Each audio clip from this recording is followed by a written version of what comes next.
again, iron sharpens iron question, right? Yeah. So what's, as far as like, you know, think about yourself at 18, 20 years old, right? And everything that you have now, everything you've been able to kind of develop, what would you tell your younger self as far as advice, right? So I think I start here now, right? So what would you tell your younger self?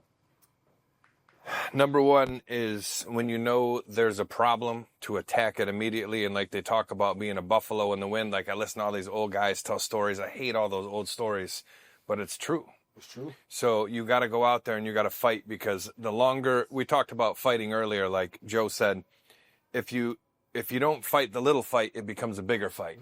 And whether that's between dudes at a bar when we're kids, right? And you got these like looking at each other, and then it builds up to this big thing. Now there's 10 dudes on each side. Now we're all going to jail for the night. But when you see a problem, and I learned this more, I learned this first in business, but then I learned it personally, communication. You know, my first marriage fell apart because we didn't communicate. No arguments, nothing. Because I don't do that. And neither did she. Right. And there was no hate there. It's still all good, but it's not attacking those problems when you first see them, because for whatever reason you just shy away from them. Maybe not because you're afraid, but you think they're gonna iron themselves out or whatever. And I think you have to dismantle them quicker today than, again, 30, 50, 80 years ago. Because when your dad got off work, and when my dad got off work back in the day, because your dad was working in the 80s and 90s, honey, you need milk? No? Okay, cool. Shut the phone off, ride home, listen to sports or whatever they listen to. He wasn't calling, Joe, what you got going on? You're going to ride tonight? You're going to go to... None of that. They were peaceful, but they had their thing to go to. So now I think just making sure that there's harmony quicker. And if there's not, cut it off. So they say, hire slow, fire fast. Yeah. And you got to fire problems very, very quickly. Gary V's, he's the man. Hire and get rid of it. So what would you tell your younger self, man, if you can go back and talk to yourself right now? Yeah, I mean, that's deep, honestly, right? Like, there's a million pieces of advice that we could give to our younger self. I think the biggest piece of advice that I give to myself personally is don't be so hard on yourself.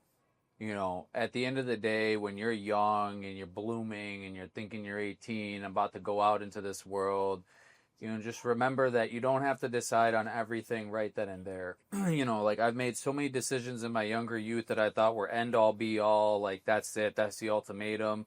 And then I look back now, I'm like, what a silly problem. I thought this was no a big cancer, thing. No prison. Yeah. You can do anything. And going back to that, that's the second point on that, right? Like, so the second point is, you know, when you are faced with these problems that you feel are ultimatums, because right now they feel like ultimatums. Right now they feel like this is the end all be all. Oh my God, this is it. This is everything's chaotic. It's coming down to it. It ain't it, right? Can you breathe? Are you alive?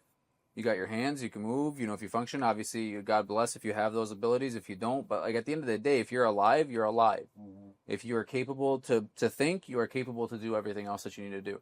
That's realistically at the end of the day right there. That's what we need to focus on. So that's what I would tell my younger self. Don't be so hard on yourself, and let's focus on, you know, be grateful. Be more grateful for what you already have, and let's build off of that.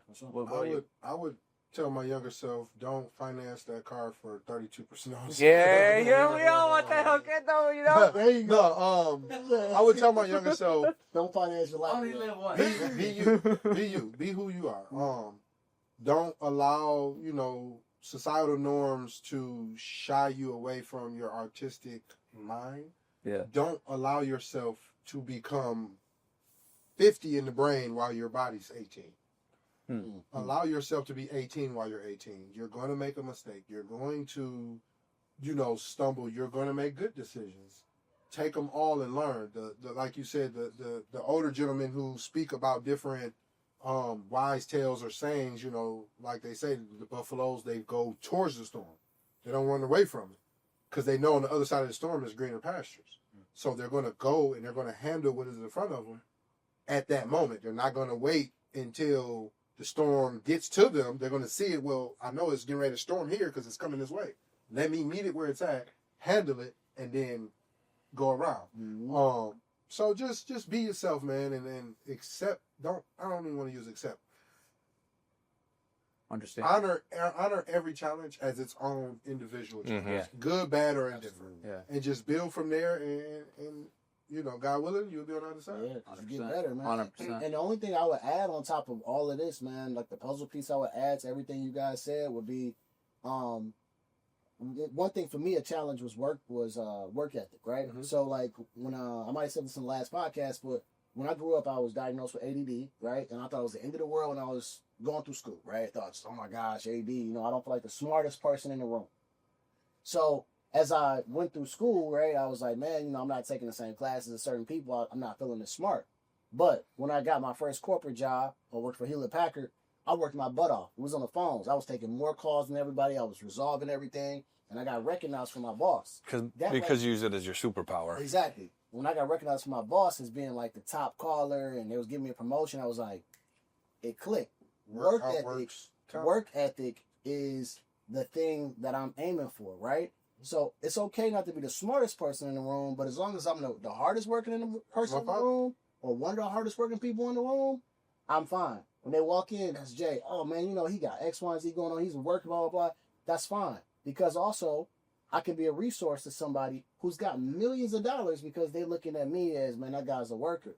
You'll take the person when you're on the basketball court that is going to rebound. It's Dennis Rodman right there. Dennis Rodman. He's going to do the dirty work. I will take that guy first before I take the guy that's just going to shoot 3-pointers. Because I know if I miss my shot, I have a backup. Anybody can do good when they have every opportunity to do well. Yeah. How do you do when you're faced with every adversity against you? And that's the mindset that I took was, if I was to tell my younger self something, I would say, listen, man, you don't got to be the smartest person. You don't got to know every single thing. But I will tell you this, man, outwork every motherfucker in that room. And do all the stuff that other people won't do. 100%. And continue to move in that direction and be consistent at it, because eventually you'll get in certain rooms and you'll be wondering, how'd I get here? Because I worked.